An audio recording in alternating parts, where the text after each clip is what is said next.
They say America was founded on the principles of freedom and democracy, but what if that was never true? Take a closer look. What's on the US dollar bill? Not the national flag, not a portrait of a president, but an unfinished pyramid. At the top, a single eye staring straight at you. At the base, a Latin phrase, Novus Ordo Seclorum, the new order of the world. What kind of freedom chooses the symbol of total control? Who were the founding fathers? George Washington, not just the first president, but a master mason, Benjamin Franklin, not just an inventor, but the grand master of a secret lodge in France. They didn't just found a nation, they established an order.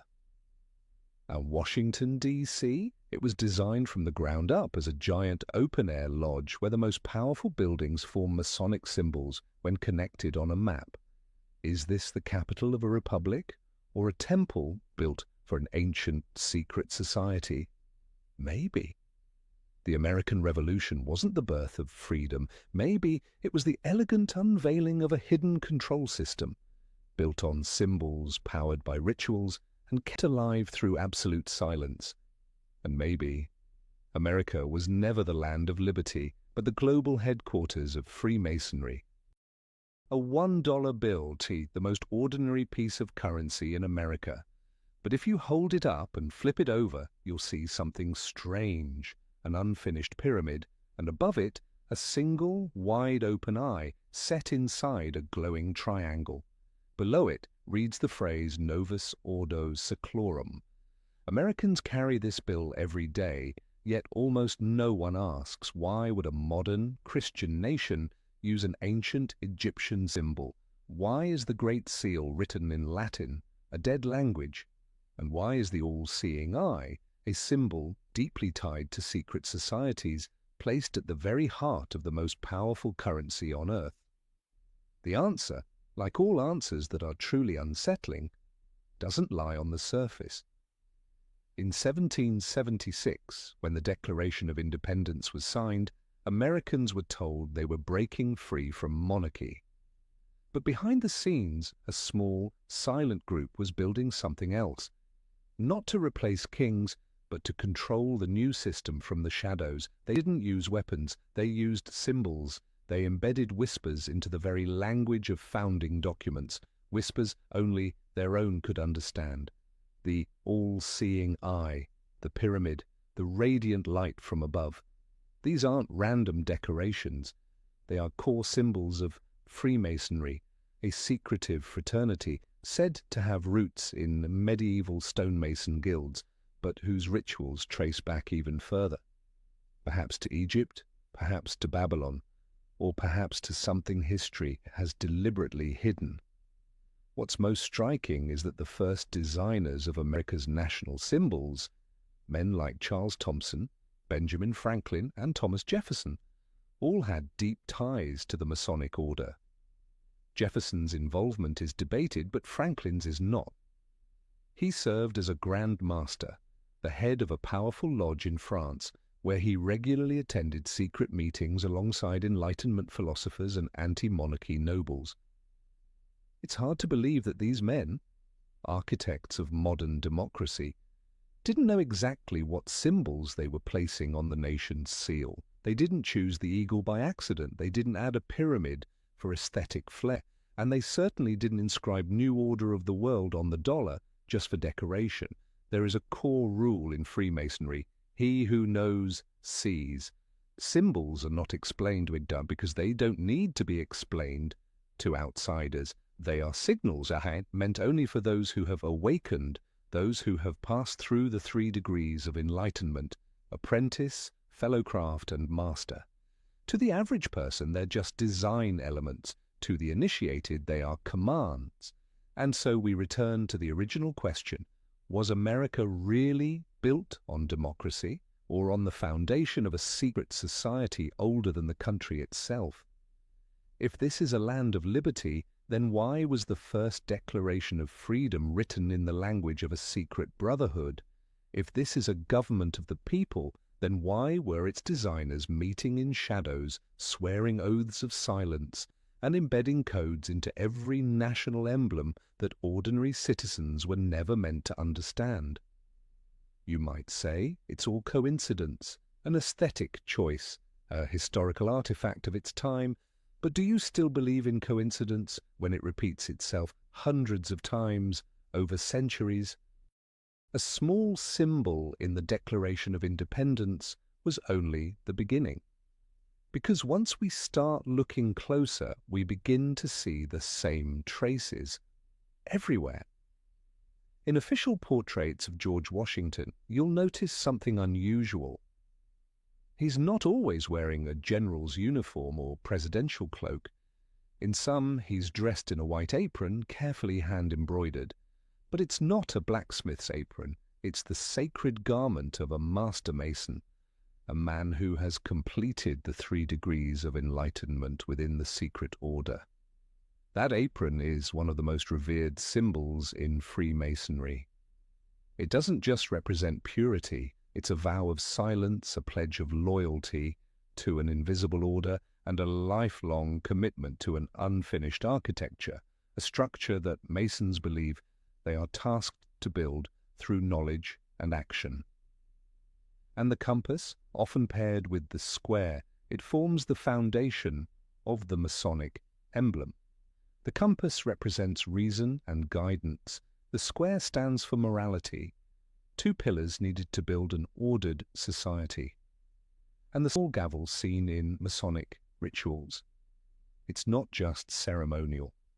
It symbolizes the awakening tap, the moment a person begins to rise out of ignorance and start the path of inner reconstruction.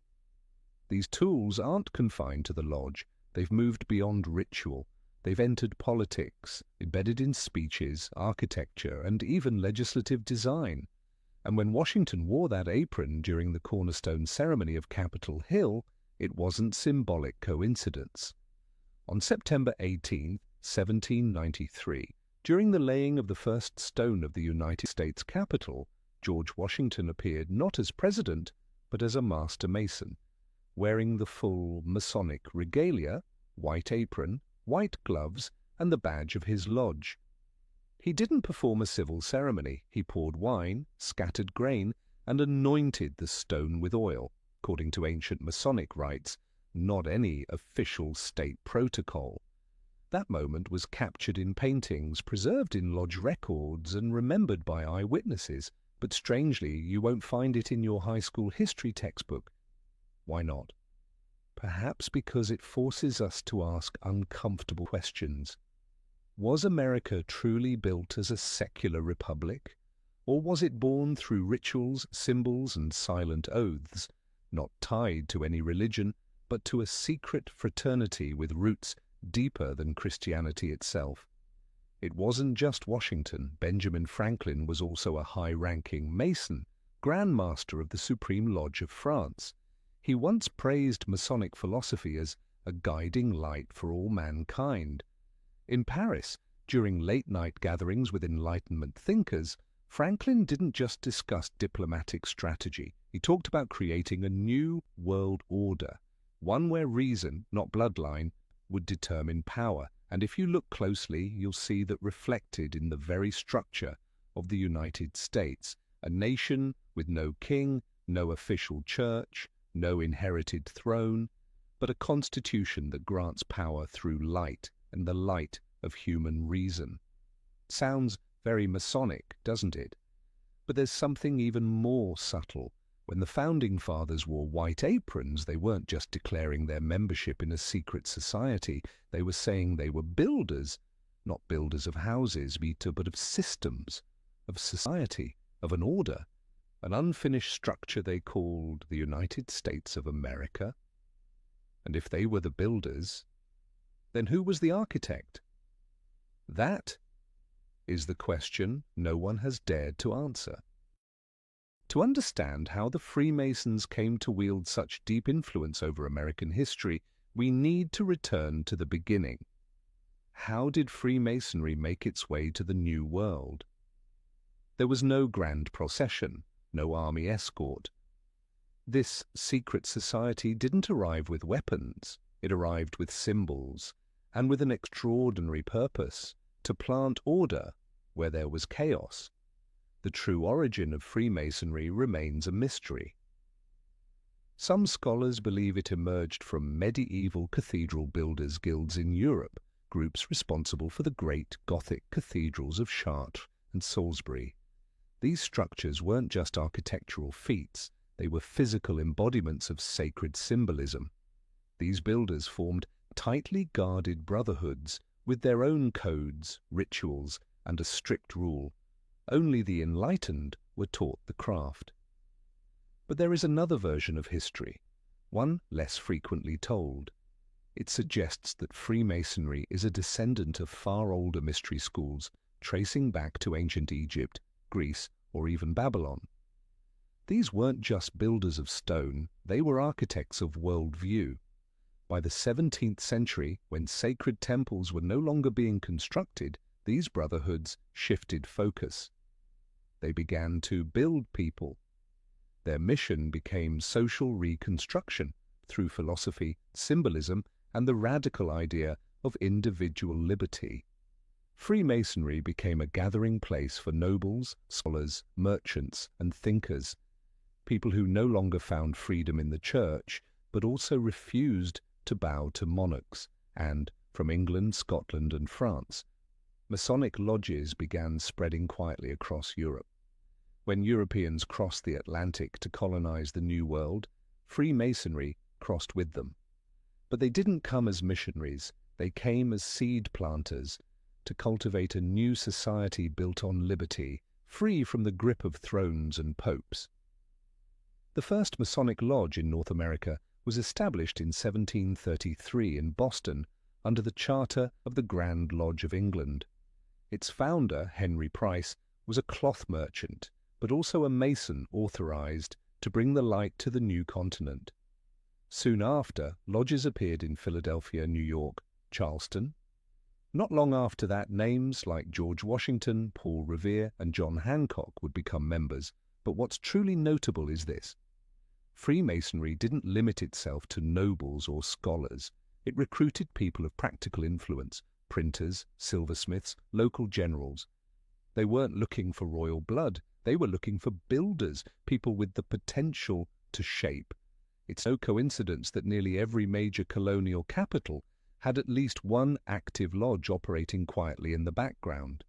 At a time when the colonies were fractured and lacked a central government, these lodges functioned as hidden centers of unity, places where people spoke the same symbolic language, shared a common set of values, and aligned around one goal: enlightening society through reasoned order.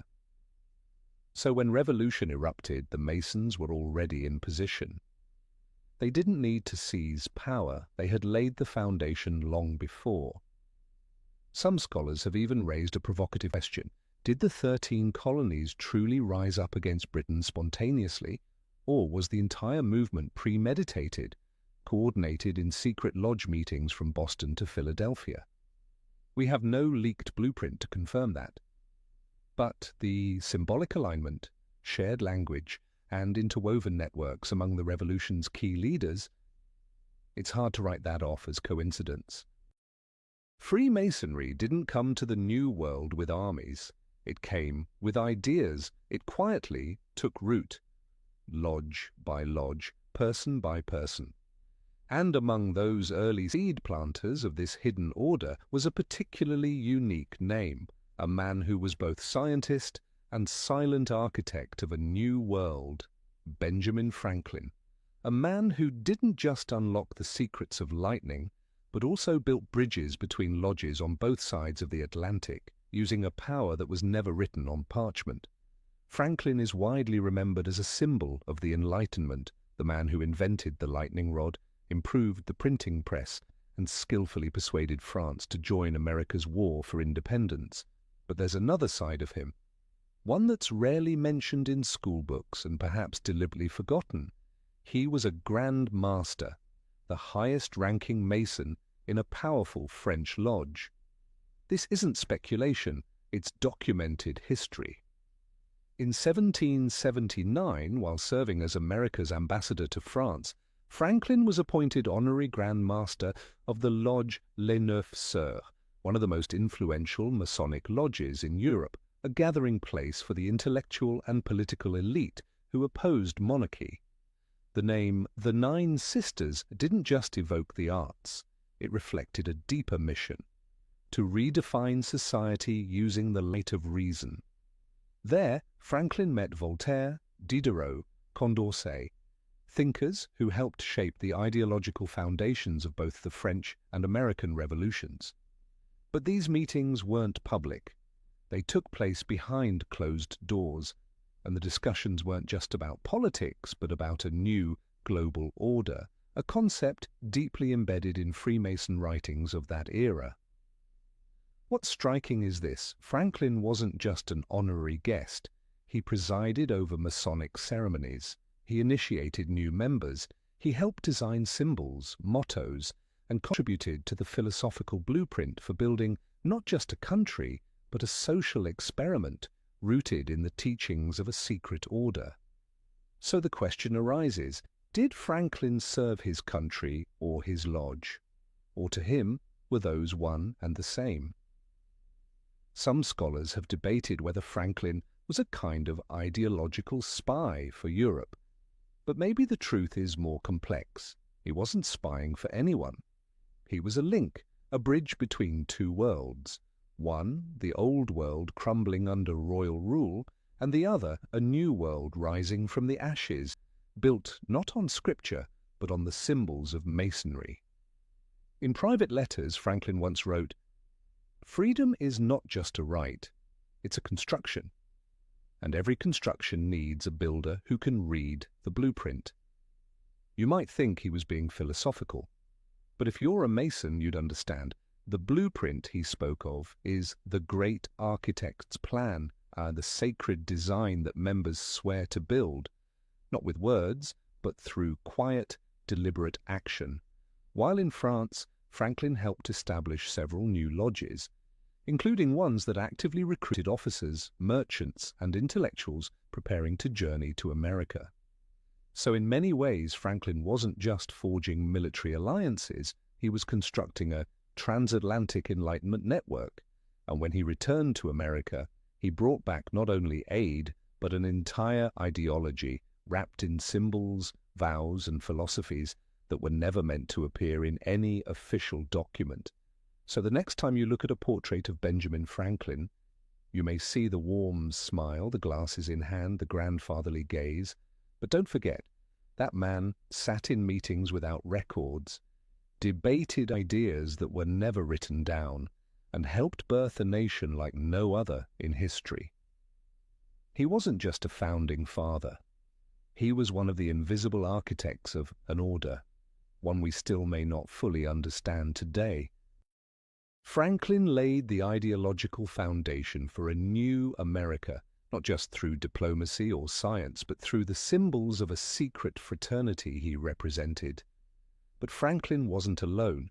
Around him stood men who didn't just talk about building a nation, they saw themselves quite literally as builders, and to them revolution wasn't an act of rebellion, it was a construction project, brick by brick, oath by oath. You might be familiar with the Founding Fathers as battlefield heroes or political visionaries.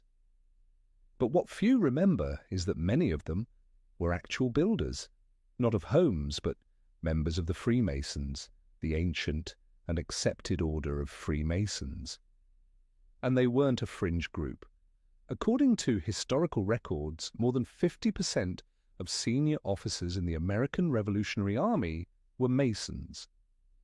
They met in lodges, swore their vows by candlelight, used secret handshakes, encoded symbols, and above all, shared a single philosophy. Freedom doesn't come from blood, it comes from will. And freedom must be built as a long-term project. George Washington, the Commander-in-Chief, was a master Mason, initiated in 1752 at the Fredericksburg Lodge. He personally presided over initiation ceremonies for his officers. Some historians suggest that Washington used Freemasonry to instill discipline and unity among soldiers from different colonies. at a time when America had no constitution. Paul Revere, the writer who warned, "The British are coming," was a veteran Mason who later served as Grand Master of Massachusetts. On the night he left Boston, he didn't just carry a military signal, he carried a coded message for local lodges to activate a parallel network alongside the official army. John Hancock, the man with the boldest signature on the Declaration of Independence, was also a Mason, and so were future presidents like James Monroe, Andrew Jackson, James Polk, James Buchanan, Andrew Johnson, and William McKinley, and the list goes on. During the Revolutionary period, Masonic lodges functioned like shadow command centers. There, officers met not as military superiors and subordinates, but as brothers, equal in the lodge, bound by oaths, and free to discuss strategies, ideals, ethics, even plans never recorded in official transcripts. This is key. In a time when the colonies were fractured, when the Continental Congress was fragile, Freemasonry provided a non-governmental, non-religious, but highly effective network. A nation within a brotherhood operating in parallel, quietly but powerfully. Members came from different states, faiths, and social classes, but inside the lodge they removed their uniforms, their titles, their pride. They wore white aprons, stood in a circle, and addressed each other as equals. There was no king, no priest, only silence, and the shared goal of building a new kind of human being. In that atmosphere, many key decisions weren't made in congressional chambers, but in lodge meetings, among men who had sworn sacred vows together. What was said in lodge was never spoken outside, but what followed, from battlefield strategies to the clauses of the Constitution, bore the familiar imprint of Masonic philosophy. So when people say America was built by Enlightenment thinkers, that's not just a metaphor. They were builders in every sense of the word, not just politically, but symbolically, as Freemasons. And like all great builders, they didn't leave their names behind. They left behind symbols. Symbols we still see, every day, on our money, in our monuments, and deeper still, in the way America understands freedom, order, and power. In the collective memory of American history, Paul Revere is the midnight rider, the lone hero galloping through the night shouting, "The British are coming!" like a thunderclap meant to awaken a nation. But the version told in school books has been stripped down to the point of lifelessness, because in truth, Revere wasn't simply a warner of war, he was the spark that activated a network long prepared. A network that didn't belong to the army or the government, it belonged to Freemasonry. Paul Revere was a silversmith, a businessman. But more importantly, he was a master Mason and at one point, Grand Master of the Grand Lodge of Massachusetts. He wasn't just a participant, he was an organizer, a coordinator, a leader in one of the most active lodges in Boston at the time. Meetings were held in secret, under ancient ritual with symbols, handshakes, and vows of silence. On the night of April 18th, 1775, Revere left Boston under cover of darkness, riding through towns and villages to warn of the British advance toward Lexington and Concord. But he wasn't just alerting farmers and militiamen, he was knocking on the doors of fellow Masons. Men he knew were waiting for a signal. They didn't need long explanations. A look, a simple gesture. That was enough to activate the entire network. Historical records mention the use of lantern signals from the steeple of Old North Church, one if by land, two if by sea. But the real question is, who understood the signal well enough to mobilize instantly? The answer, a hidden Masonic network that Revere and his fellow brothers had quietly built over years. At that time, Boston was one of the Masonic capitals of the New World. Dozens of lodges were active, from official chapters under the English Grand Lodge to independent local ones founded by colonists themselves. They may have differed in hierarchy, but they shared the same codes and one mission: to liberate humanity from the grip of kings and churches.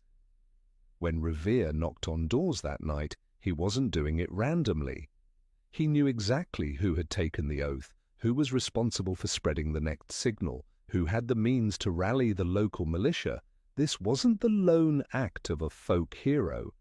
It was the final phase of a long orchestrated plan to activate a secret network. What makes Paul Revere's story truly remarkable is this: the American Revolution didn't begin with the sound of gunfire. It began with a signal. And that signal wasn't just a warning to the British. It was a summons to an underground order that had quietly waited for the moment to rise. Not everyone understood what Revere was doing that night. To the common citizen, he was a man shouting a warning, but to the Masons sleeping in Lexington or Concord, it was a password, a wake-up call for a machine finely tuned and ready to move. Like a lodge awaiting its ritual hour, revolution didn't erupt spontaneously, it erupted when the key holder knocked at the right door, at the exact right moment. And on that dark April night, the key holder was a lone rider, a silversmith on horseback. But behind him was a silent network, vast, precise, and more organized than any army the British could have imagined. If you could travel back in time to mid-18th century Boston, you'd find a city strung as tight as a drawn bow, British authorities tightening tax laws, soldiers patrolling the streets, civilians divided between loyalty and rebellion. But there was something else. Something that didn't appear on any map, wasn't reported in the papers, and certainly wasn't written in government records. A network of underground Masonic lodges operating in the heart of the city. From the outside, these lodges looked like nothing more than modest buildings. But inside, they were their own worlds, meeting rooms adorned with symbols, chairs arranged by rank, lighting set according to ritual, and above all, an oath of silence, sworn by every member before stepping into any position of influence. Boston didn't just have one lodge, it had many operating simultaneously.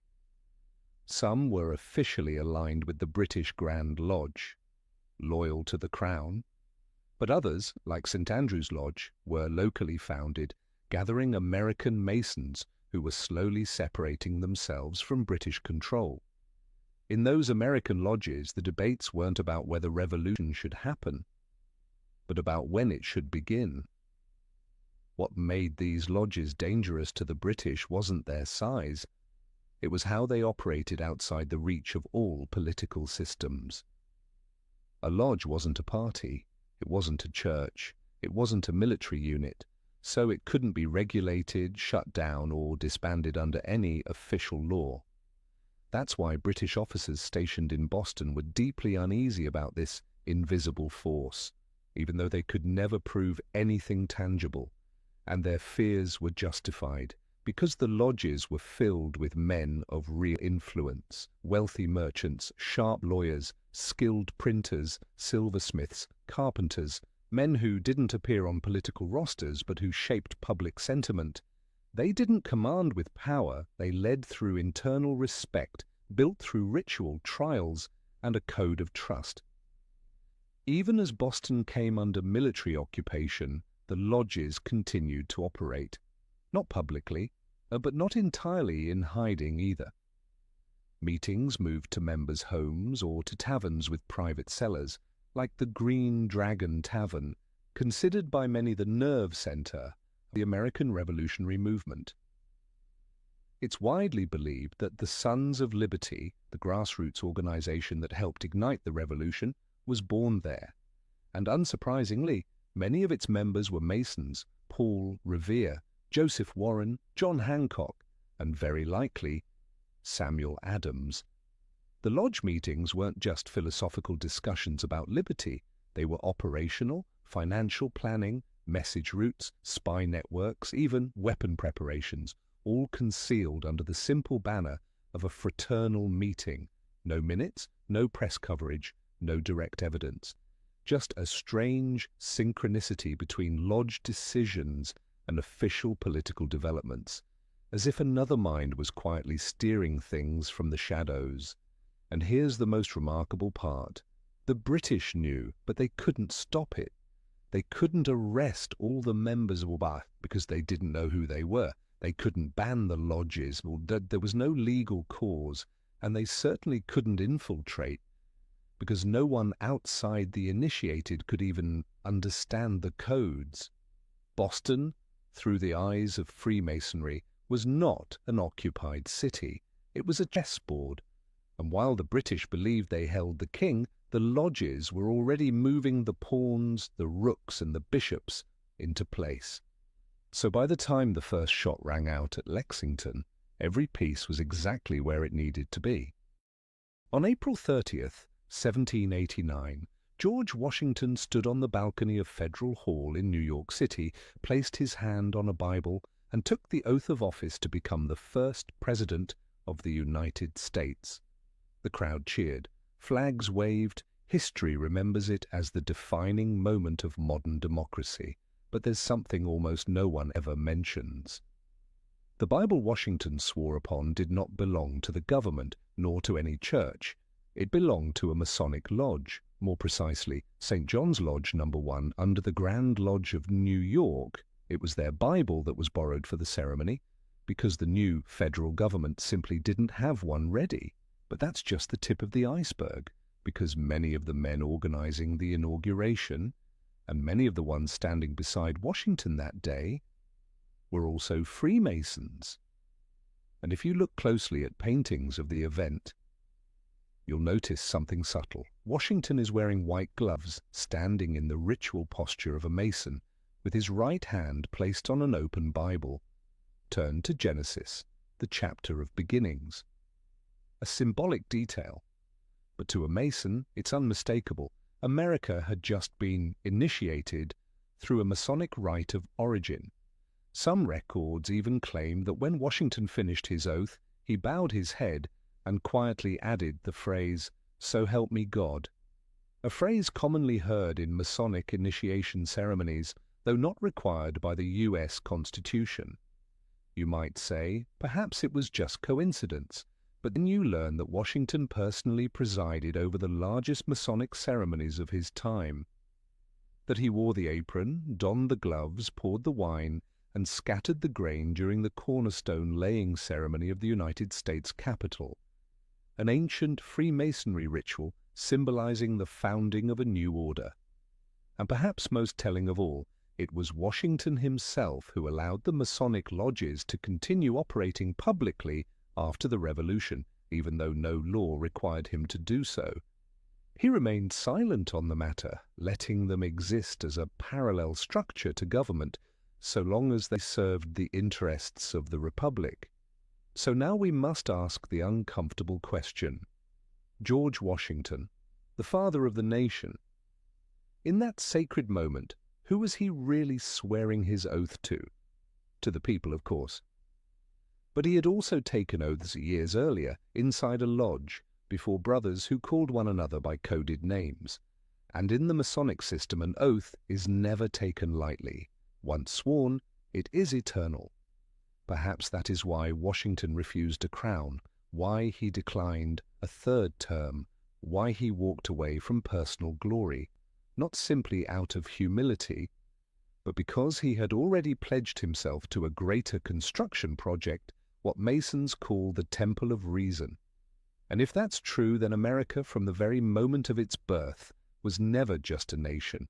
It was a grand lodge where every citizen was a potential builder, and every law a brick in a structure that remains unfinished to this day. It's a different way of seeing things. One you won't find in textbooks, but once you've seen it, you can never unsee it. George Washington took his oath before the people, but he had also sworn an oath inside the lodge, where there were no cameras, no transcripts, only silence and symbols. And when the head of a nation is also the ritual leader of a secret society, we have to ask ourselves, was the lodge just a meeting place, or was it the true command center behind the revolution? In the days before a nation was born, when there was no Department of Defense, no centralized intelligence agency, no formal structure to coordinate war across 13 colonies, who was really in charge? The answer may lie behind closed doors, in meetings with no minutes, no recordings, but a strict hierarchy and flawless order, the Masonic lodges. Between 1775 and 1783, chaos reigned. The colonies still functioned almost independently. Washington's Continental Army was young, poorly equipped, and deeply divided, by politics, by religion, by conflicting goals, and yet one thing held it together: a secret fraternity. Freemasonry wasn't a military force, but that was its strength. It wasn't bound by territory. It didn't need licenses or legal recognition. It couldn't be censored by Congress or exposed by the enemy, because no one could prove that a lodge meeting was an act of treason. And yet lodges had everything that a fledgling government lacked: a federal network, stretching from Boston to Charleston, from Philadelphia to New York. A system of signs, codes, and recognition rituals, no tech required, yet incredibly effective across regions. Local leadership loyal to a higher order, like decentralized command units. And most crucial of all, a foundation of absolute trust between brothers. Something even the Continental Congress had not fully achieved. Between 1776 and 1781, many historians have noted a strange pattern. Military strategy appeared unusually synchronized between colonies, despite Congress having little binding authority. How did forces from Massachusetts coordinate so seamlessly with those from Virginia when they followed different laws, had no shared command, and often no direct communication? A bold theory emerged: many top commanders were Masons, and they exchanged strategic information within the lodge far beyond the reach of any government official. Just consider George Washington, Master Mason; Henry Knox, Mason; Nathaniel Greene, Mason; Israel Putnam, Joseph Warren, John Sullivan, all Masons.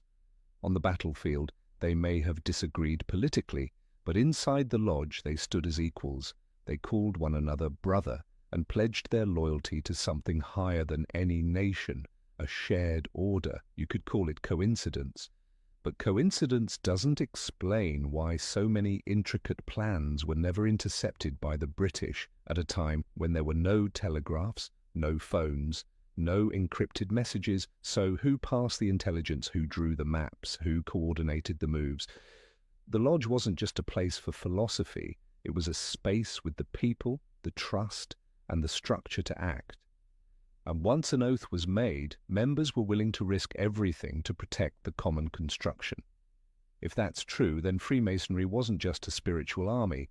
It may have been the underground command center of the entire revolution, operating more effectively than any government agency at the time. So what do we call it? A secret society, a command system, or the true heart of the uprising?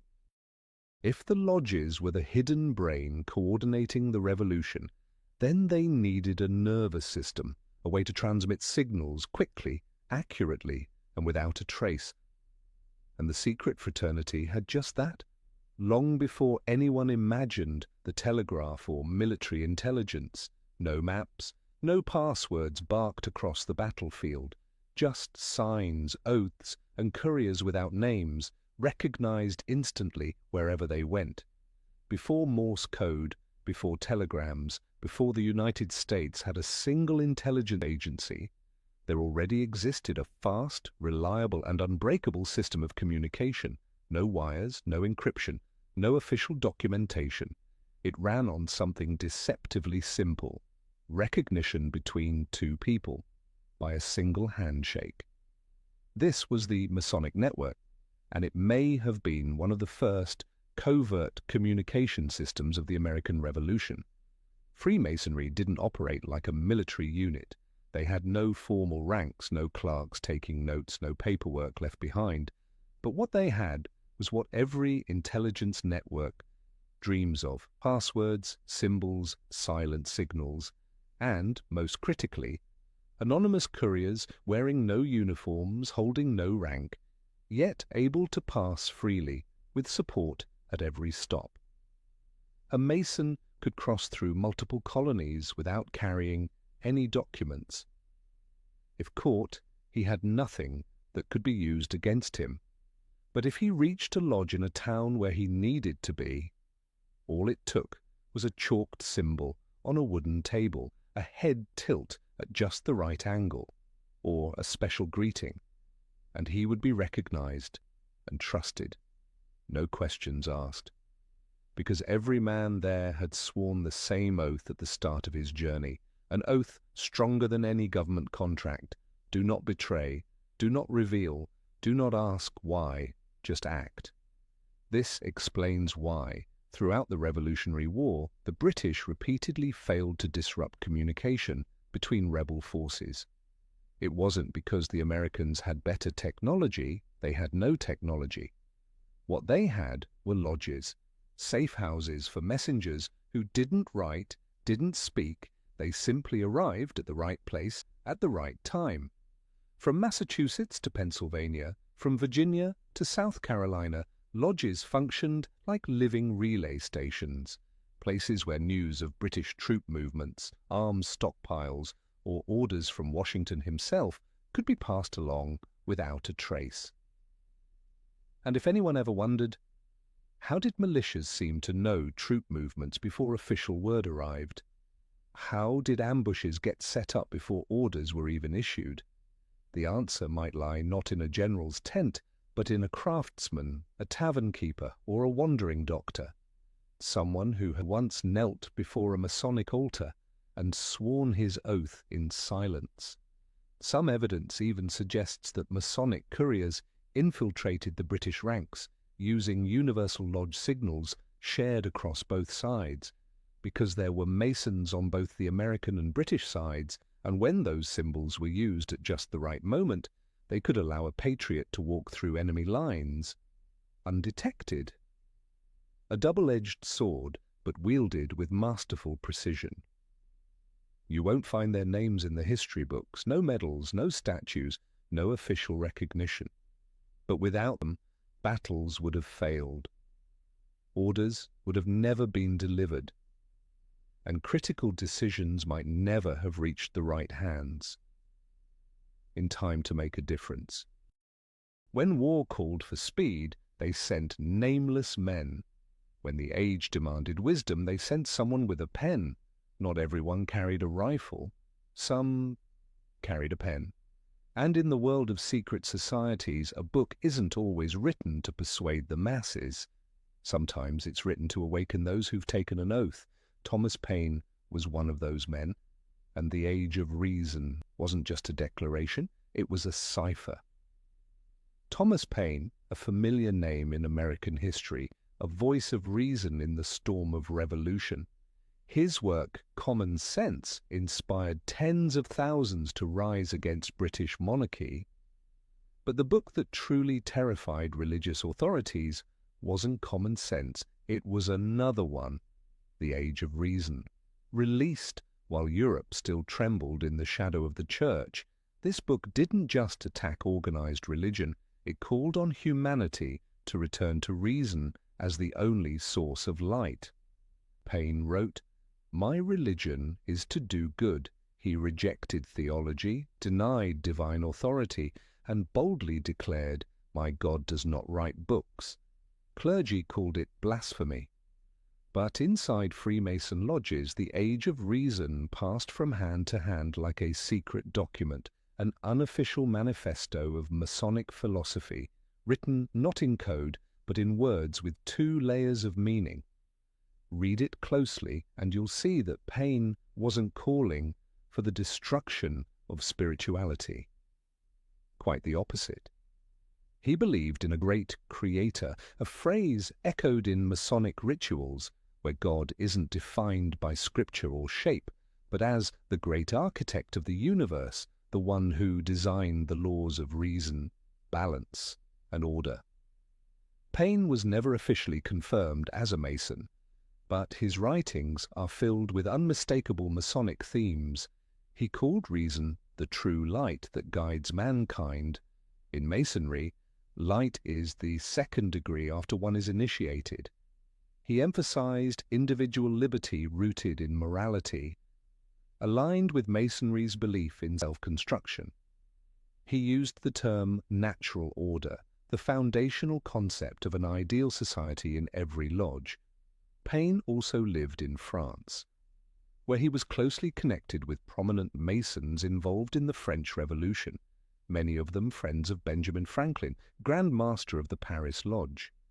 In the political salons of the 18th century, revolutionaries didn't just plot to overthrow kings, they dreamed of a new world where Masonic ideals replaced both thrones and pulpits. The Age of Reason was born in that world, a book not meant for the superstitious crowd, but written for the awakened, for those who had once stood in the lodge, sworn sacred oaths by candlelight, and understood that morality, not dogma, is the true foundation of freedom. That's why the book was fiercely condemned by religious institutions, but quietly passed along among intellectuals, military officers, and especially Masons. Many in that era didn't understand what Paine was really saying, but those who had received the light knew. The Age of Reason was never a call to rebellion. It was a coded message, a whispered truth meant only for those who knew how to listen. Thomas Paine wrote with reason. But some men didn't just write, they lived and died for the ideals they believed in.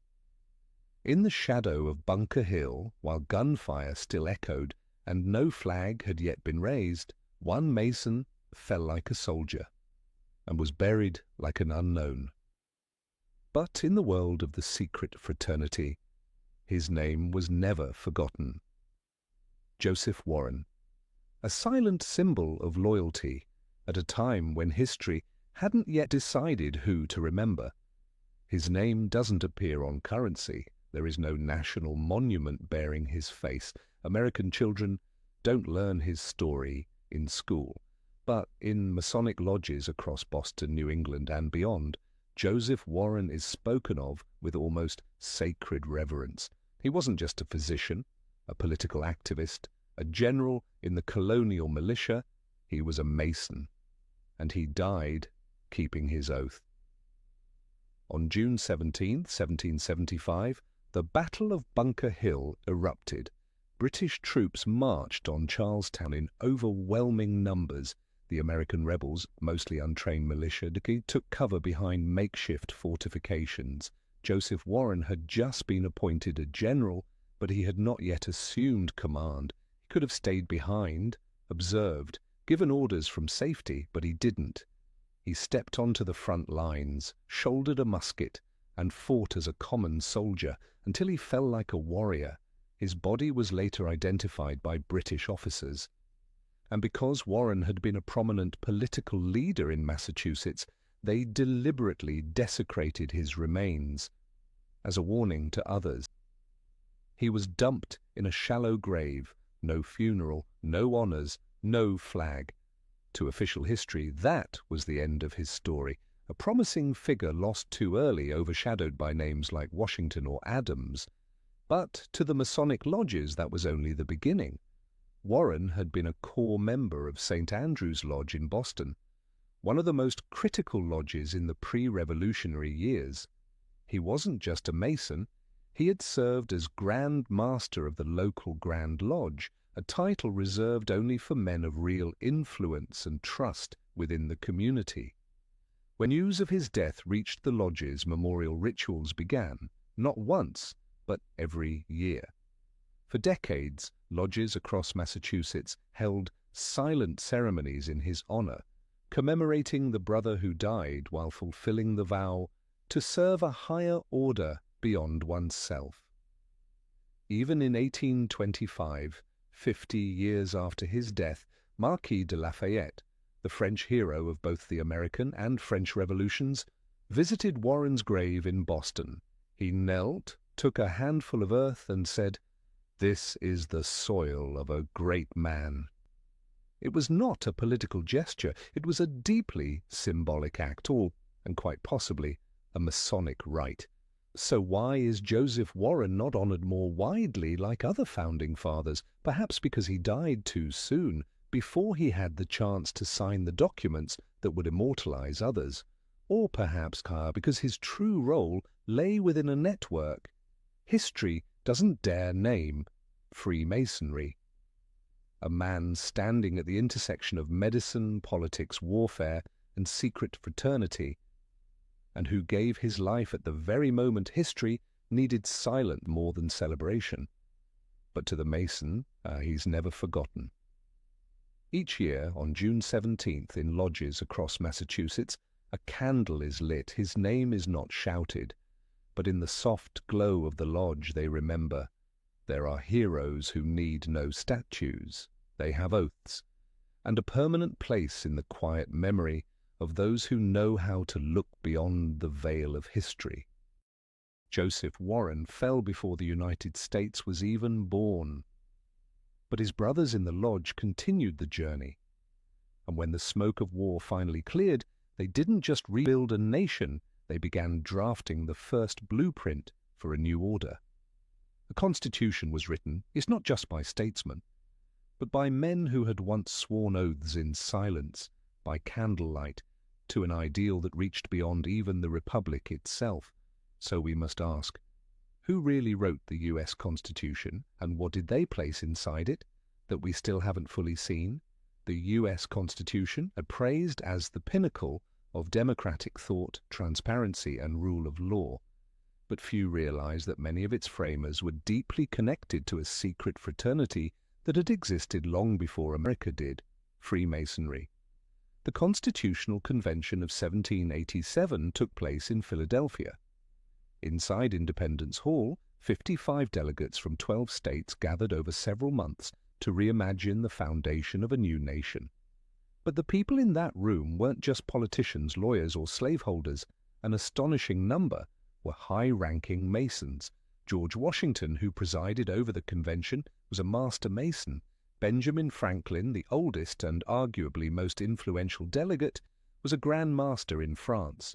John Blair, Gunning Bedford Jr., Daniel Carroll, James McHenry, all documented Masons. Some estimates suggest that at least one-third of the Constitution's framers were either Freemasons or closely tied to local lodges. So what did they carry from the lodge into the Constitution? Not rituals, not coded symbols, but a way of thinking, a structure, a deep-rooted philosophy that sees man as a builder of reason, where society is not divinely ordained, but designed like an intricate structure, layered, balanced, and governed by principles. The three branches of government, legislative, executive, and judicial, mirror three pillars of Masonic architecture: wisdom, strength, and beauty.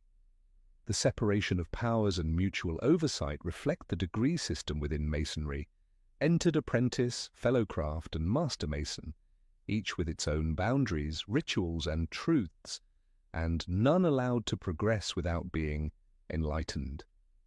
Even the opening words, "We the people," sound democratic, but echo a Masonic ideal. Every person is a rough stone, to be shaped and polished until they fit as a perfect piece of a greater architectural whole. Franklin once wrote, "No man was ever born perfect, but every man can be shaped." In the lodge, this was a sacred truth. In the Constitution, it became the foundation of citizenship, not as subjects of a crown, but as builders of a nation. Even the geographic layout of the Capitol, with the Capitol at the center, the Supreme Court to the east, the White House to the west, mirrors the traditional layout of a Masonic lodge, where the worshipful master, senior warden, and junior warden sit at three cardinal points, forming a triangle of energy, the symbolic seat of light, order, and reason. So, was the Constitution simply the result of political compromise? Or was it the culmination of centuries of Masonic thought, passed down through whispered tradition, refined through ritual, and, finally, etched onto paper as a blueprint too sacred to name? That's why when modern Americans read the Constitution, they see a democratic document. But when a Mason reads it, they may see something more, a blueprint, the foundation plan for a grand lodge called the United States of America. If the Constitution was the spiritual blueprint of America, then the Capitol building is its physical manifestation. It's not just where lawmakers meet, it's the architectural reflection of the entire philosophy of the United States. It is the United States Capitol, the heart of legislative power in America. But here's the strange part. The laying of its cornerstone wasn't a civil event. It was a Masonic ritual. On September 18, 1793, George Washington, by then president, arrived at an empty hill on the eastern edge of the newly founded capital, Washington, D.C. But he wasn't in military uniform. He wore a Masonic apron, white gloves, and was accompanied by a full procession of local lodges. They conducted an ancient ceremony, scattering grain, pouring wine, and anointing with oil, symbols of prosperity, peace, and illumination. The ritual is well documented in Freemason records, but here's what's more telling.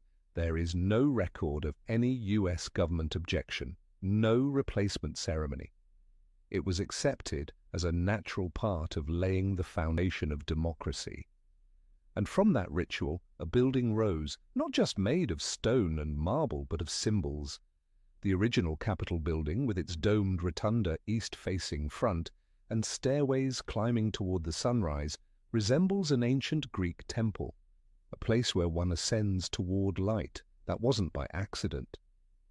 In Masonic architecture, the east is the direction of intellectual light, where the worshipful master presides over the lodge. The Capitol's three-part structure, central dome, east and west wings, reflects the three pillars of Masonry: wisdom, strength, and beauty. Even the interior details and the high ceilings, the circular forms, the chandelier hanging at the center, create a space of perfect geometric balance, what Masons call the inner light of geometry. But here's what's truly astonishing. The original design of the Capitol wasn't submitted by a government architect. It was proposed by William Thornton, not just an architect, but a master mason. Thornton won the competition with a neoclassical design, but if you flip through the drawings, you'll notice something. The axes, proportions, and layout echo the structure of an English-style ritual lodge, scaled up to the size of a city. And the Capitol does not stand alone. It is aligned along axes with the White House, the Supreme Court, and the Washington Monument. These roads and sight lines, when drawn as straight lines, form familiar Masonic shapes: compass, square, five-pointed star, equilateral triangle. Some alignments even appear at a 23.5-degree tilt, matching the axial tilt of the Earth. Coincidence? Or was someone embedding a symbolic map in the heart of the Capitol, as if to say, we didn't just build this nation, we shaped how it would see the universe? Some call it art, some call it faith. But for those who've ever stood inside a Masonic lodge, they understand architecture is a language, and when words can't be spoken, shapes speak truths no one wants to hear out loud. And if that's true, then the Capitol, often hailed as the beating heart of modern democracy, may also be an eternal ritual in stone, where the oaths of invisible builders have been etched deeper than any constitution ever written. If the Capitol building is the cornerstone, then all of Washington, D.C. is the map built around it, a lodge no longer confined to a small chamber, but stretched across avenues, parks, and monuments, as if someone had taken a sacred blueprint and expanded it to the scale of a nation. And when we step back far enough to see the full picture, the question becomes clearer than ever. Could it be that America's capital is not just a political center, but an encrypted symbol? A capital city is meant to hold the center of power. But Washington, D.C. is unlike any other. It didn't grow from an ancient city like Paris. It didn't evolve organically like London. It was designed from scratch by a group of men with blueprints, compasses, and a vision that reached beyond ordinary politics. In 1791, Pierre-Charles L'Enfant, a French-born architect, was appointed by George Washington to design the new capital.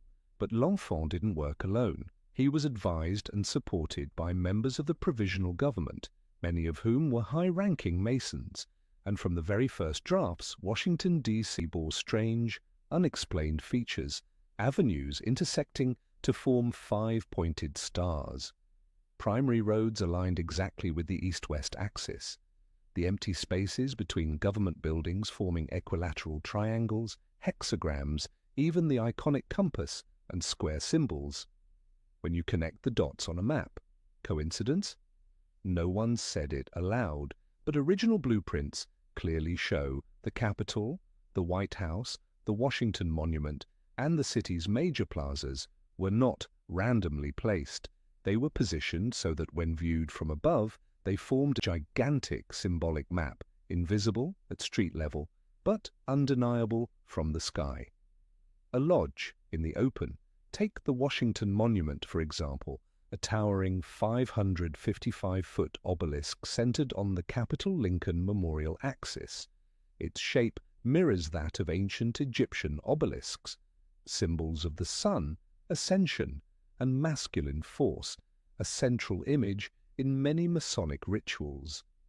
Even the lighting of the monument at night is calculated, so that each New Year's sunrise casts a shadow directly eastward, toward where the master would traditionally sit in a Masonic lodge. The city's layout is divided into 4 quadrants: northeast, northwest, southeast, southwest, mirroring the way lodges divide their meeting chambers by the 4 sacred directions: earth, water, air, fire. Some researchers suggest that if you overlay the map of a ceremonial lodge onto the city plan of D.C., you'll find that key lodge points align precisely with the city's most powerful buildings: the Capitol, the White House, the Supreme Court, the Treasury. One fascinating detail: the angle between Pennsylvania Avenue, linking the Capitol and White House, and Maryland Avenue is exactly 66.6 degrees. A number long debated in Masonic symbology, with layers of mystical meaning that have sparked centuries of speculation. So what is Washington, D.C. really? A city of democracy or a city of symbols? We can't say for certain, but we also can't deny this: nowhere else in the world does Masonic symbolism appear as clearly, as densely, or as deliberately as it does in Washington, D.C. Not just on the buildings, but in the roads, the parks, even the placement of street lamps. And perhaps it's no coincidence that George Washington himself, a Grand Master Mason, was the one who chose this land, presided over the cornerstone ceremony, and passed down the builder's will to future generations through a city he never lived to see completed, but one that bears his silent imprint forever. Washington, D.C. may function as a political capital, but to those who know how to look, it is also the quiet blueprint of a grand lodge, built not to be hidden, but to stand in plain daylight, unnoticed by the uninitiated. Once the city was built as a symbolic map, once halls of power were infused with geometry and ritual, one might assume the secret society had fulfilled its mission. But for Freemasonry, completing a structure is only the beginning. And as the United States entered an era of peace, a quiet question began to emerge. Would the fraternity now retreat into the shadows, or begin to control the light? Logically, one might expect them to disband, or at the very least withdraw. But that didn't happen. Instead, Freemasonry didn't disappear. It expanded, No longer confined to Boston tavern basements, Masonic lodges now rose across the growing republic. From Philadelphia to New Orleans, from Virginia to Kentucky, every major city had at least one publicly visible lodge, complete with buildings, signs, and spokesmen. They no longer needed to hide, because now many of those running the new government were Masons themselves. George Washington remained connected to his lodge until the end of his life. James Monroe, a Mason. Andrew Jackson, a Mason. Across the states, governors, mayors, judges entered lodges not merely for social prestige, but as an initiation into a parallel structure of influence. Freemasonry didn't seize power, they didn't form political parties, they didn't run for office, but they were present at every level of the new power hierarchy, like a hidden foundation no one sees, yet holding the entire structure above it. In 1799, just a few years after Washington's death, the Grand Lodge of England recorded, "The spread of Masonry across the Americas has exceeded all expectation." Not as an organization, but as a wave, at the spirit of a new era. Why? Because in a time of chaos, Masonry offered order. In a time of war, they created unity. And in a time of peace, they provided something else, a standard. In a land with no aristocracy, no royal traditions, no state church, the lodge became one of the few places that preserved hierarchy, ritual, and belief in a higher order beyond the individual. Freemasonry didn't dissolve, they changed fronts from the basements of secrecy to legislative chambers, from the flicker of ceremonial candlelight into the glow of government buildings, from oaths of war to whispers beside lawmakers and treasurers, and so began a new chapter. No longer a secret society of wartime, but a quiet system of influence in peacetime.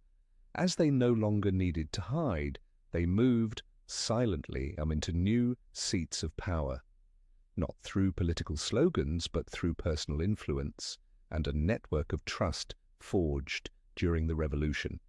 They were present in Congress, in governors' offices, and more importantly, in the one branch of power where no election is needed, the judiciary. And there, a new question arose. How many of the first Supreme Court justices were Masons, and just how far did their influence reach? When the U.S. government officially began operating in 1789, Congress and the President took center stage.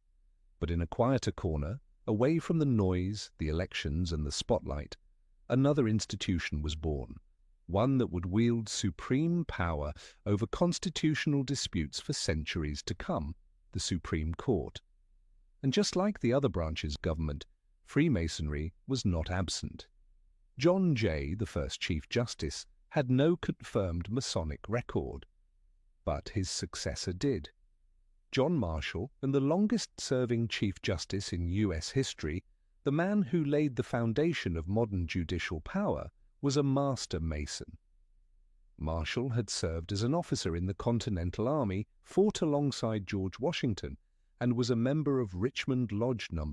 13 in Virginia. He wasn't merely a participant, and he presided over numerous lodge ceremonies after the war, including the initiation of high-level political figures. So the question arises, did Masonic influence shape legal decisions? The answer isn't easy to measure. But look closely at how Marshall governed the court, and you'll see Masonic pillars clearly reflected, a belief in universal law, echoing Masonry's reverence for cosmic order, elevating the Constitution to the highest authority, much like the sacred ritual texts seen as unbreakable light within a lodge. Most notably, the emphasis on checks and balances between branches, what Masons refer to as balance and harmony, the equilibrium of wisdom, virtue, and action. In the court's first 2 decades, at least 3 justices were confirmed Masons: John Marshall, Bushrod Washington, George Washington's nephew, and William Johnson. It's likely others were affiliated with local lodges, but never left a paper trail.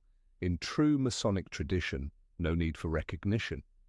But Masonry's role in the judiciary wasn't just about who they were, it was about how they thought.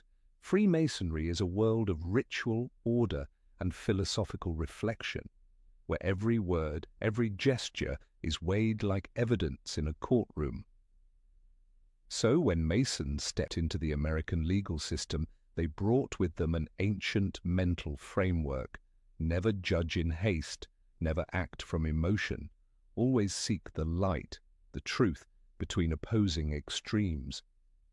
This explains why many of the court's earliest decisions didn't favor unchecked executive power, but instead reinforced equilibrium between branches, just like in a lodge.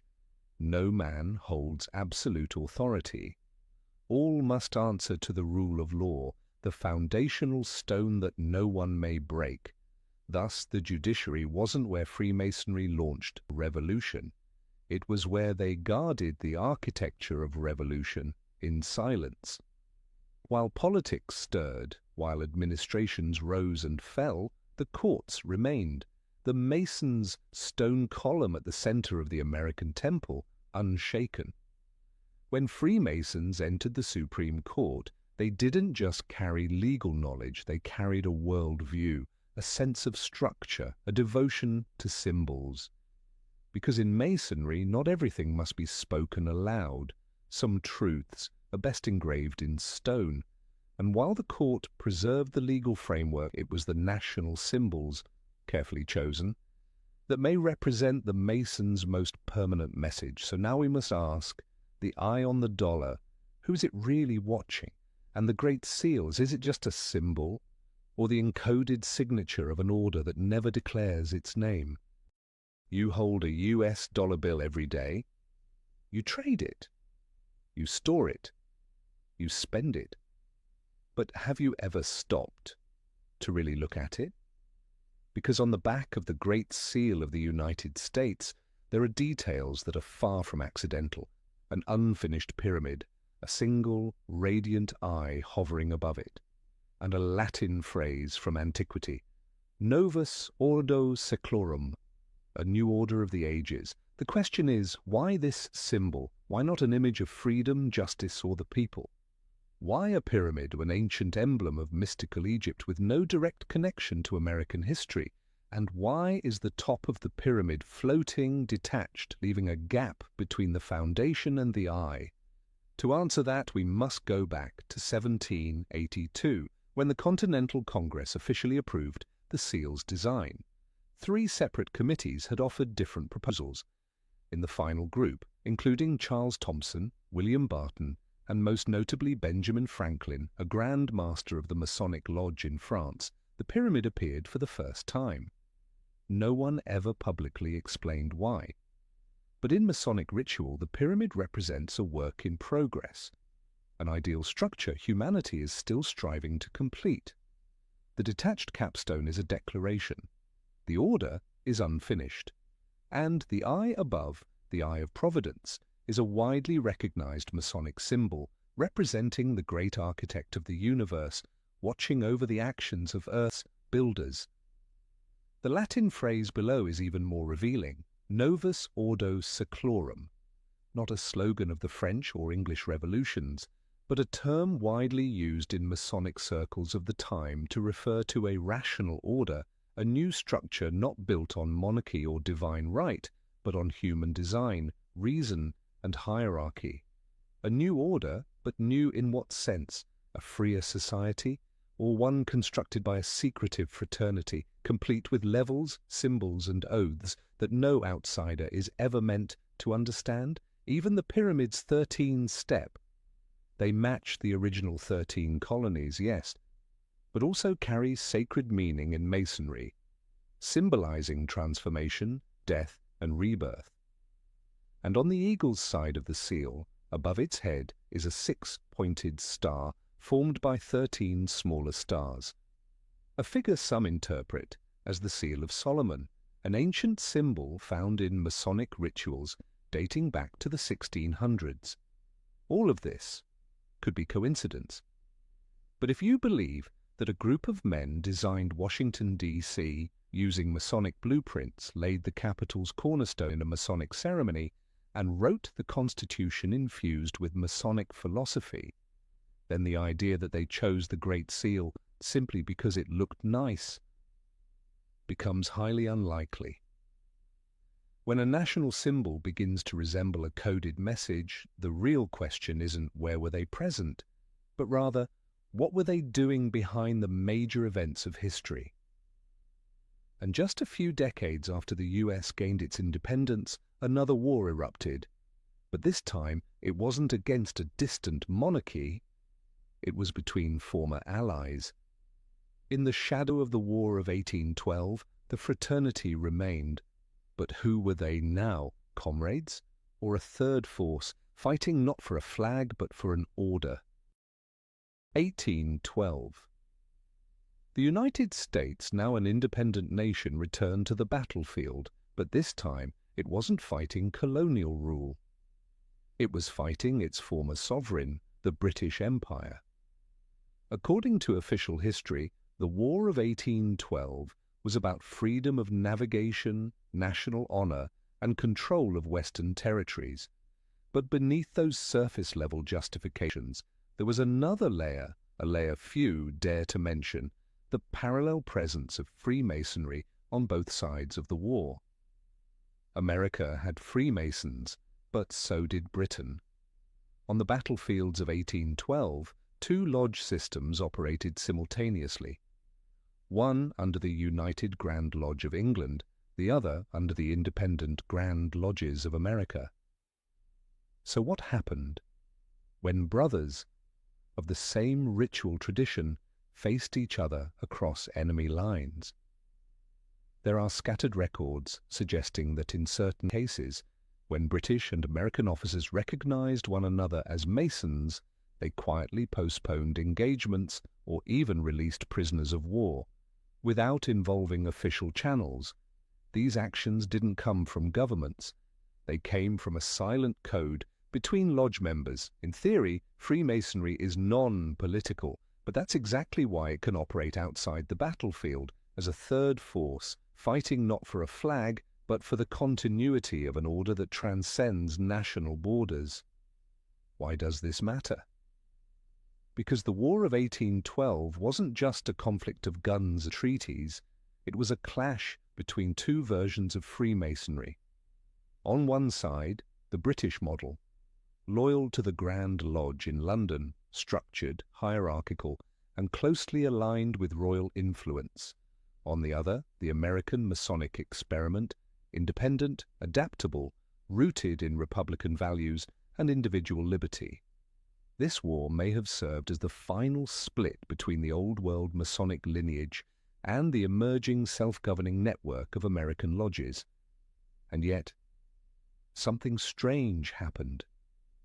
After the war, as the US rebuilt and expanded, the number of Masonic lodges didn't shrink, it skyrocketed. From New York to Ohio, Louisiana to Indiana, hundreds of new lodges appeared, as if the war had become a catalyst for restructuring and expanding a silent order, cloaked in the language of freedom. Freemasons made no public claims about their role in the War of 1812. But what followed, the lodge expansion, the seamless integration of members into Congress, courts, and the military, reveals a quiet truth. Freemasonry didn't retreat after the war. It expanded, it sank deeper into the foundations of American power, still behind the veil. But that very silence began to stir unease, because when a group never claims power, but always seems to appear where power resides, eventually the public no longer sees them as brothers. They begin to see them as a threat. There was a time when Freemasonry stood as a symbol of idealism, intellect, and nation-building.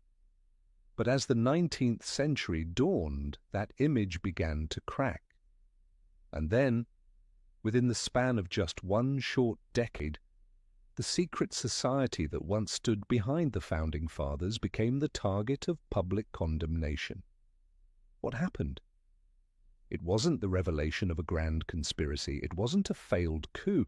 It was a name, William Morgan. In 1826, Morgan, who claimed to be a former Mason in New York, announced his plan to publish a book exposing the inner rituals, codes, and secrets of the fraternity. Before the book could be released, he vanished. No body, no trial, no explanation. Only one fact was known. He had been detained by local Masons and was never seen again.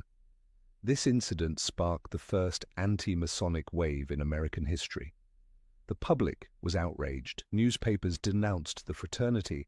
Preachers warned that Freemasonry was a nation within a nation, a dark force masquerading as justice and morality. For the first time ever, an organized opposition emerged, the Anti-Masonic Party, the first third party in American political history. They didn't just protest, they ran candidates, held conventions, and lobbied Congress, with a singular mission to dismantle the influence of Freemasonry. Why such an extreme reaction? Because, in a fragile young republic, the idea of a secret society with its own rules, its own oaths, and power beyond the law was intolerable. Freemasonry, once quiet in wartime and discreet in revolution, was dragged into the spotlight. And that spotlight was no longer kind. In some states, lodges were forced to shut down. Politicians publicly resigned from the fraternity. Former members were ostracized. Ceremonies moved deeper into secrecy and ceased altogether. Freemasonry didn't collapse, but it was pushed back into the shadows where it had once begun. And yet something even stranger happened. Despite open hostility, Freemasonry said nothing. No public rebuttals, no counter-campaigns, no appearances in defense. They stayed silent, just as they had for centuries. No defense, no explanation, just continue. And that silence only intensified the fear, because an enemy who speaks can be challenged, but a secret society that keeps operating, even after being cast out by the entire political system? Then the question is no longer why they were attacked, but rather, why, after everything, did they survive? They were condemned, they were cast out, they were pushed away from political power, but the Brotherhood did not disappear. They simply stepped back, quietly. And in that darkness, Freemasonry began doing what it does best, not fighting through noise, but through influence. Because soon America would stop shunning the Brotherhood. On the contrary, power would start coming to the lodge, as if it were a quiet rite of passage. No one forced it, but everyone followed.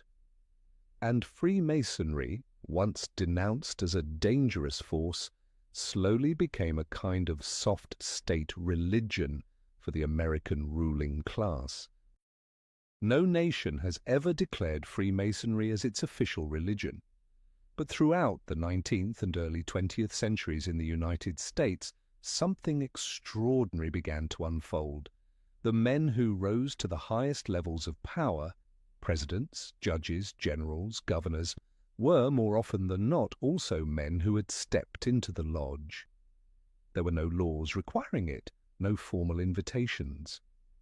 And yet Freemasonry quietly became a silent rite of passage, a soft threshold one had to cross to truly understand how the system worked from the inside.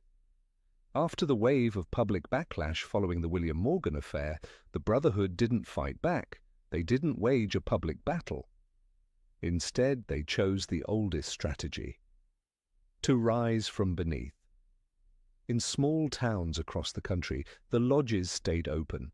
There, the mayor, the sheriff, the banker, the lawyer, the doctor, all gathered regularly, not as officials, not as partisans, but as brothers.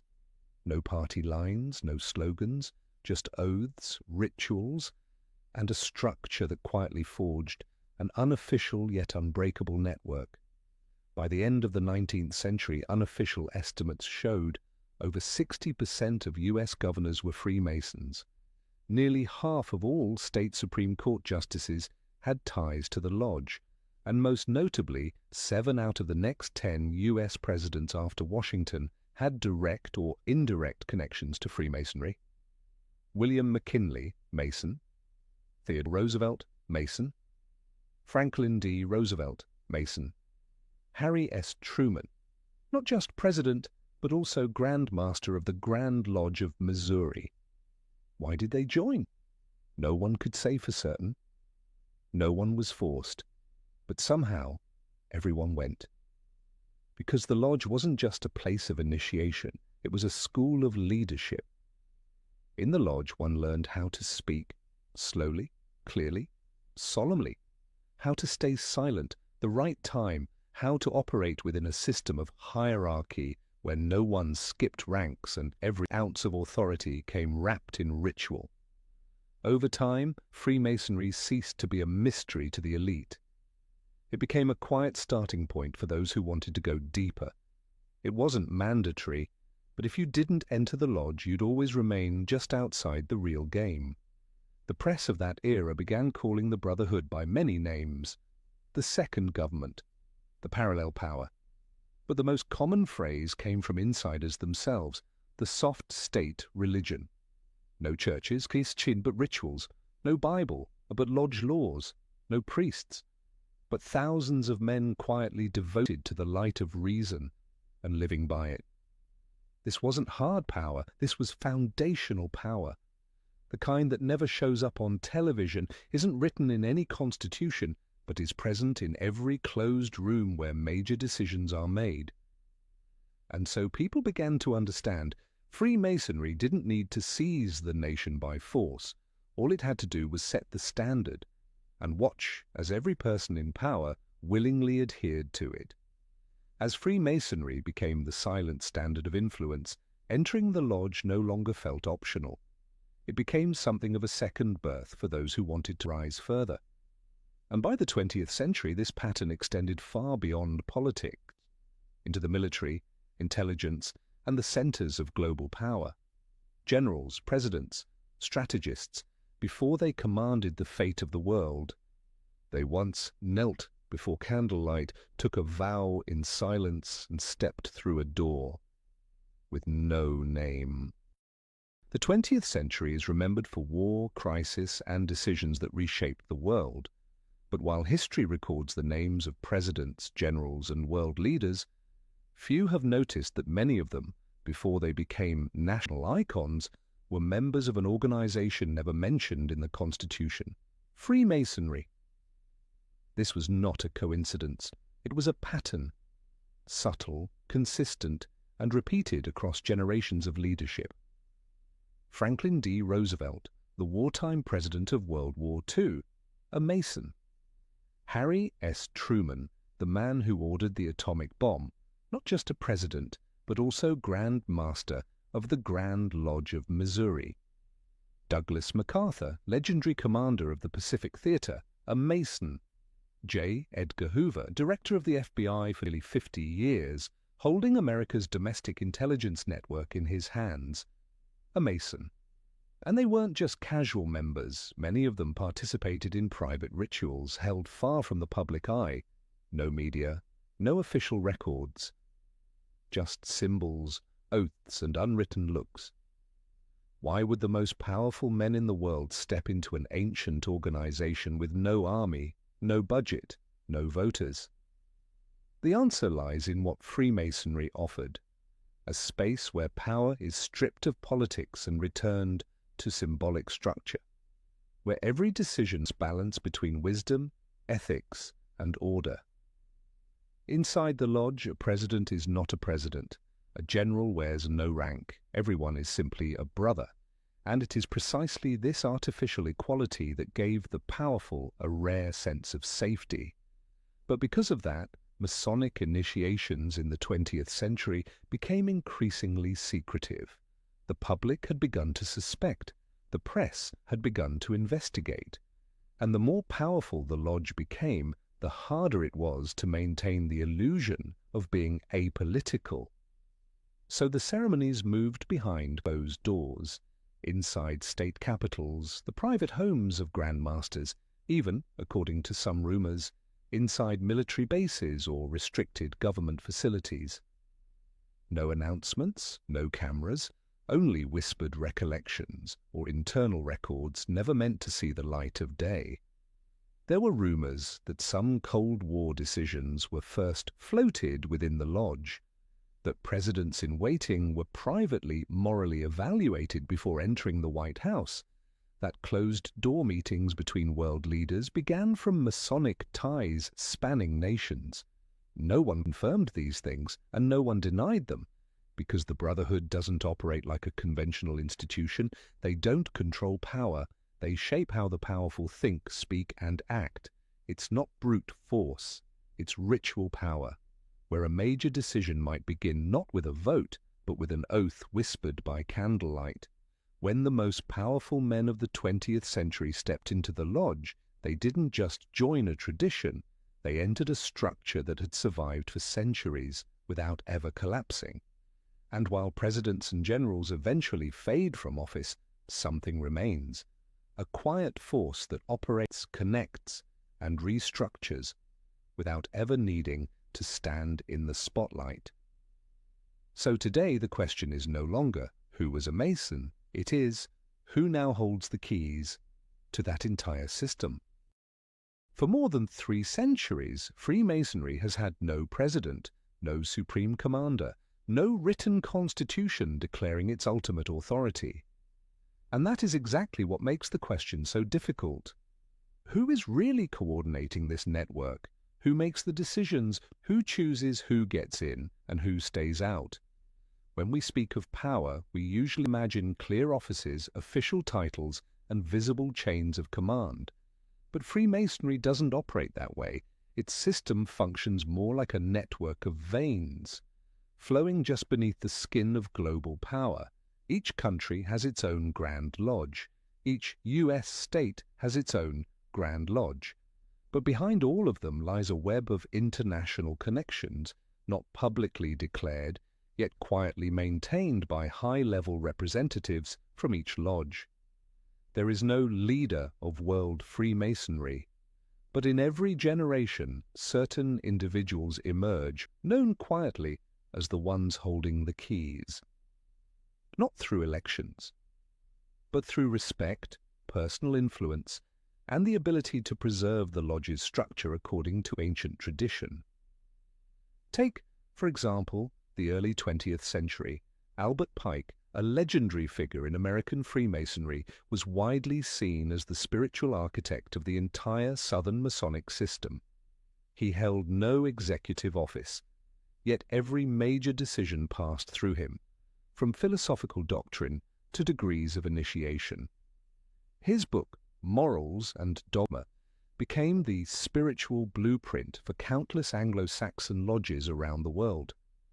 In the modern era, this role hasn't disappeared, it's simply gone deeper underground. Across the US, many state Grand Masters now act like silent archbishops, overseeing initiations, passing on ritual knowledge, and ensuring each lodge stays true to its ancient standards.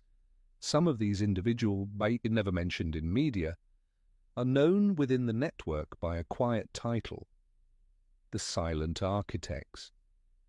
They don't make public policy. They don't preach.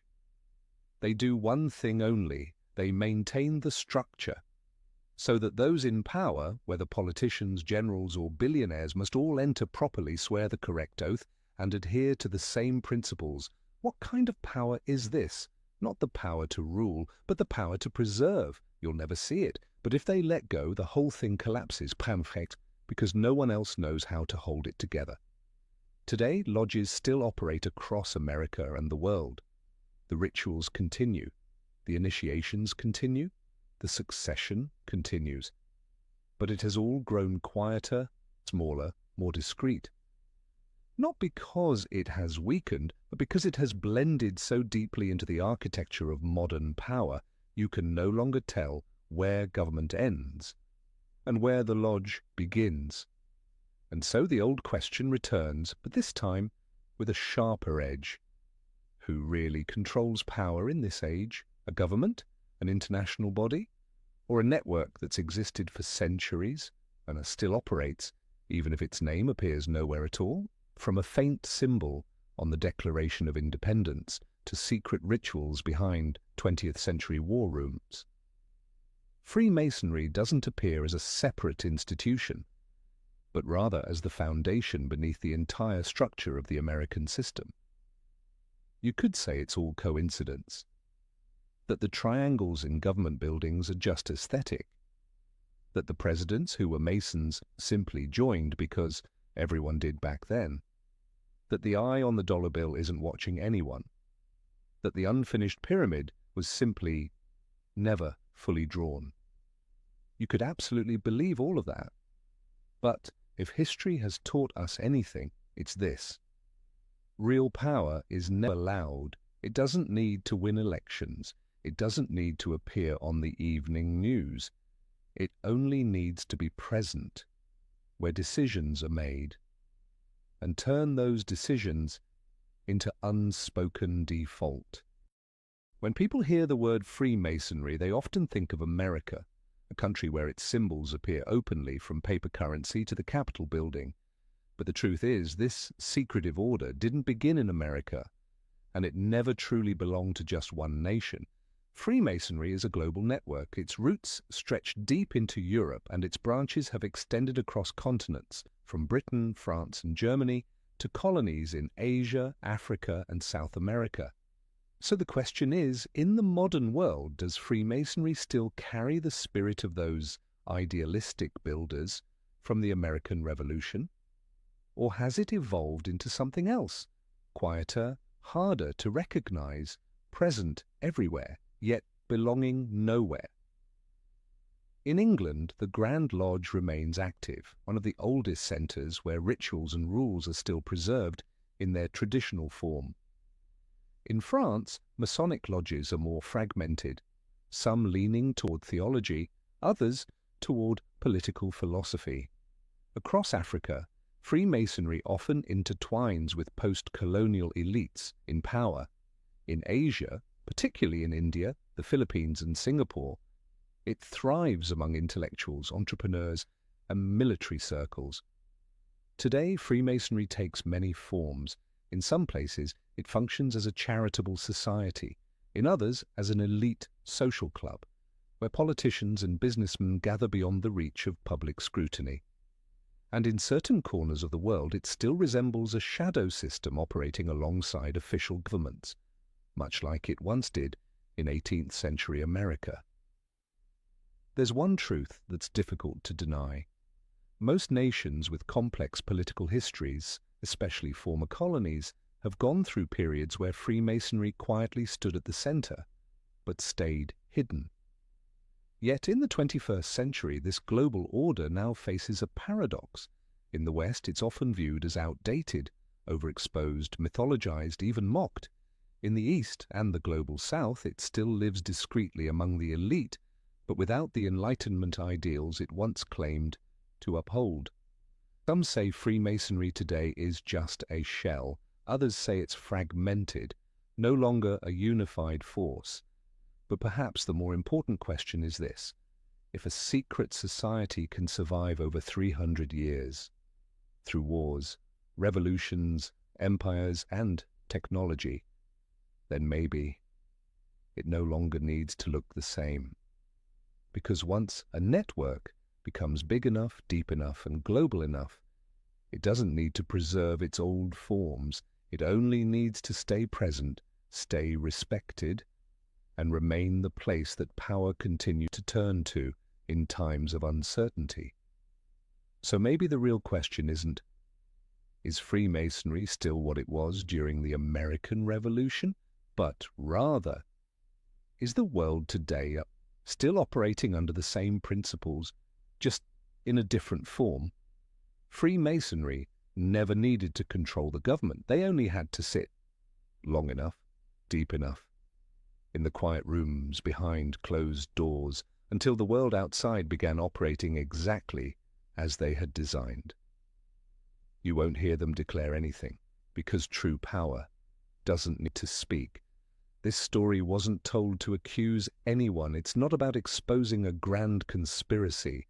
It's simply here to ask a question, one that's been ignored for far too long. How much of history is coincidence? And how much is the result of a system we were never allowed to name.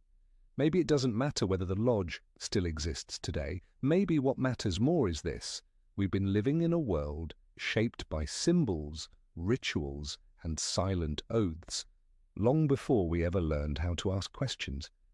And by the time we start to notice, the game is already set. If you've watched this far, you probably feel it too, that something in our history was never fully said aloud.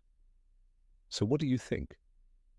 Is Freemasonry just coincidence, or the foundation of it all?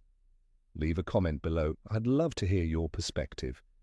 And if you want to keep uncovering the stories we weren't taught, the symbols we were told to ignore, and the truths that never made it into the textbooks, hit that subscribe button, not just so you don't miss the next video, but so we can keep unlocking the doors that have stayed shut for far too long.